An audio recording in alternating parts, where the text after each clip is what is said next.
there, welcome to Info Hub for Wednesday, October 3. Executive Director of the Agency for Industrial Safety and Environmental Protection in Mexico, Carlos de Regulez, says Guyana can benefit from that country's experience in the oil and gas sector. He was speaking during a meeting with Prime Minister Moses Nagamutu today, and Nairo Khan has our first report. Regulez, along with Mexican Ambassador to Guyana, Ivan Roberto Sierra Medel, paid a courtesy call to Prime Minister Moses Nagamutu earlier today. The AC director explained while Mexico has been an oil-producing nation for over a century, 3 years ago the industry underwent a reform. Institutions needed to be put in place. Regulations, environmental and safety regulations needed to be designed and put into work. And in a way, it is a similar situation to what Guyana is experiencing at this time. The country is facing a very promising future with oil and gas, and I think the question is, how do you harness this future in order to make it a sustainable and a positive future. Regulez is conducting a 3-day workshop where representatives from the Environmental Protection Agency and other stakeholders in the oil and gas industry are engaged. This Mexican recent experience can be of value to Guyana in deciding how to better harness this oil and gas industry to make it a positive thing for the country. The director also expressed interest in hosting future workshops. Prime Minister Nagamutu expressed his gratitude towards the AC director. He noted that the training sessions are as a result of discussions had between both governments in 2015. You have managed your industry since 1906. So we saw developing relationships between our two countries. And now you have come here to conduct these classes, and we can only benefit from your experiences. And I'm very grateful. The government is very pleased that you have taken up this opportunity to come to Guyana. For InfoHub, Nairo Khan. The Ministry of the Presidency rejects the malicious and wicked publishing of false articles relating to His Excellency President David Granger on various social media forums in what appears to be a campaign aimed at besmirching the character and reputation of the head of state, the government, and its representatives. The ministry noted that a Facebook page was established under the name Brigadier David Granger, which is reporting that the president has intervened in a recent matter involving the mayor of Bartica. The site also purports to quote the president from a recent interview conducted. The Ministry of the Presidency categorically states that no such action was taken by the president. The ministry, in the strongest possible terms, therefore, condemns and rejects these articles as a wicked falsification. The ministry is therefore calling on all right-thinking Guyanese, particularly the media corps, to be aware of the campaign being executed and advises citizens not to be taken in by the daily inundation of untruths, mischief and falsehoods which have been emanating from the various social media platforms. Renetta Lafleur now tells us that very soon residents of Port Kaituma and Mabaruma in the Barima-Waini region will have 24-hour access to potable water. Following the discovery of high levels of mercury in the Kaituma River, the Guyana Water Incorporated started drilling a well to supply nearby residents. GWI's Managing Director, Dr. Richard Van West-Charles, said the new well will be completed before the end of October. Maybe in another 3 weeks, that area will have about 3 wells, and we will be pumping into the town. So nearly all of the residents will then have access to potable water. The new well will operate concurrently with the other 2 community wells, which GWI will activate soon. Meanwhile, the plan for Mabaruma is to increase the hours of water supplied to the residents, Dr. Van West-Charles explained. They're moving from pumping for 2 hours a day to about 6 hours, and it should extend more. And we are preparing to drill a well in Mabaruma, so they should move very quickly to about 24/7. These efforts are in keeping with GWI mandate of providing citizens with potable drinking water.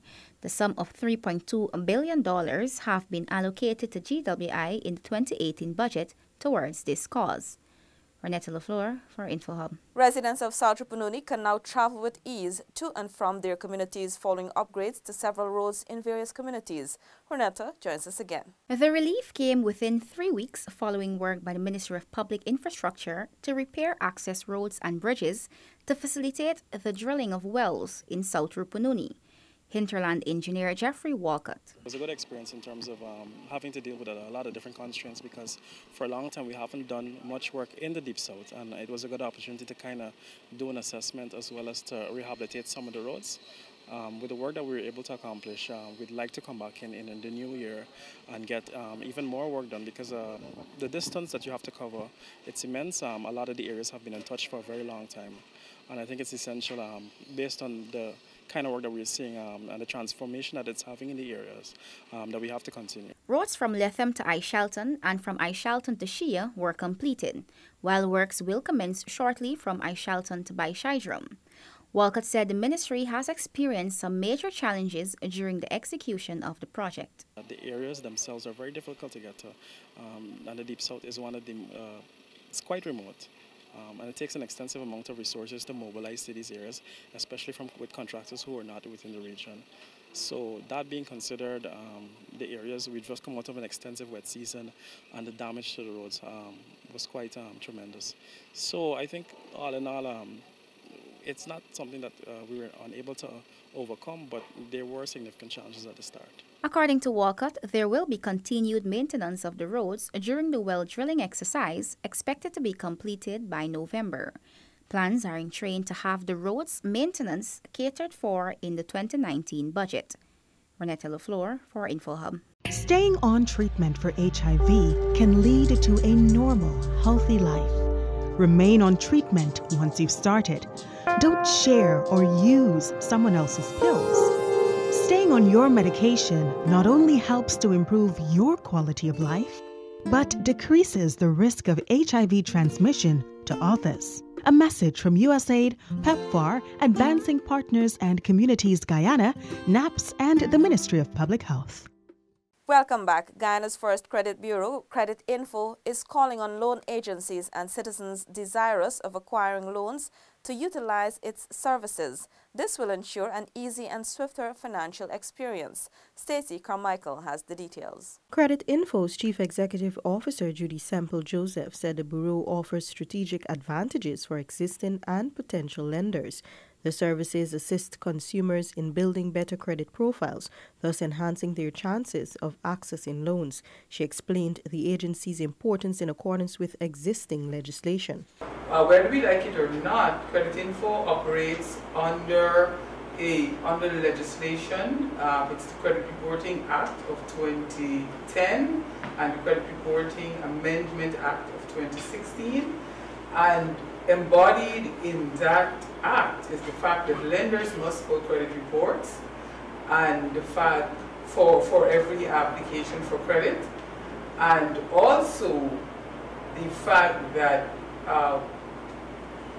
all lenders are required to upload all credit information. So at some point, whether we like it or not, our credit information, all of our credit information, is in the Credit Bureau database. And it is not only confined to financial institutions, there are also non-bank financial institutions that subscribe, and also there's non-traditional credit data like information from the utilities like GWI, GPL, and so on. Semple Joseph said with Guyana on the cusp of petroleum production, the business environment will soon become more competitive, hence the increased need for such a service. Executive Manager of the Guyana Power and Light Incorporated, Renford Homer, explained that the company has accessed Credit Info's database to gather information on defaulters. Being able to locate some defaulters who may have moved from the addresses that were established at the time when we were delivering electricity. And there have been some cases where we've been able to either locate those individuals, we've been able to either, if need be, through the legal process or writs, or in some instances, we've been able to speak to them, encourage them to visit the office and, come to an amicable arrangement to liquidate the outstanding amounts. And that has worked on occasions in our favor, and of course for that defaulter as well. October 4 is designated International Credit Bureau Day. As part of the observance, Credit Info is calling on citizens to visit the New Market Street office up to October 6 to find out their credit scores. Credit Info is an Icelandic company and was granted a local operating license in July 2013. For InfoHub, Stacey Carmichael. As a service entity, the National Insurance Scheme's customer relations must be second to none. This advice was given by Minister of Finance Winston Jordan when he addressed the agency's 49th General Assembly recently. Details from Paul McAdam. The minister's experience came from many of his visits to make his voluntary contributions to the agency every 2 months, prior to him taking up his ministerial post. Remember, you may be behind a desk today, but 10 minutes afterwards when you have to go and pay your bill at GPL, you are in front of a desk. And then you begin to grumble. You begin to suck your teeth, all kinds of story, not recognizing that in that powerful position that you are in behind that desk in NIS, you behave the same way or worse. The behavior towards the elderly, he stressed, left a lot to be desired. Terrible behavior in front of these elderly people who would have served Guyana. This cannot be a situation that you yourself can countenance at a personal level, because I know many of you here, all of you perhaps, had upbringing with your mom, with your grandmother in particular, stern grandmothers and so on, who always talk about etiquette and speech and dress and all these different things. So we can't throw away the baby with the bathwater and saying, does old time thing, it's we time now. There's no such thing as we time now if you are going to retrogress. Basic courtesy and manners, he noted, will make all the difference. There's nothing wrong with a good morning. How may I help you? Good morning, ma'am. How may I help you? Ma'am, are you comfortable? What would these things take from you? Instead of this rush. I ain't got time for that now. Ma'am, hold on, go down and sit down.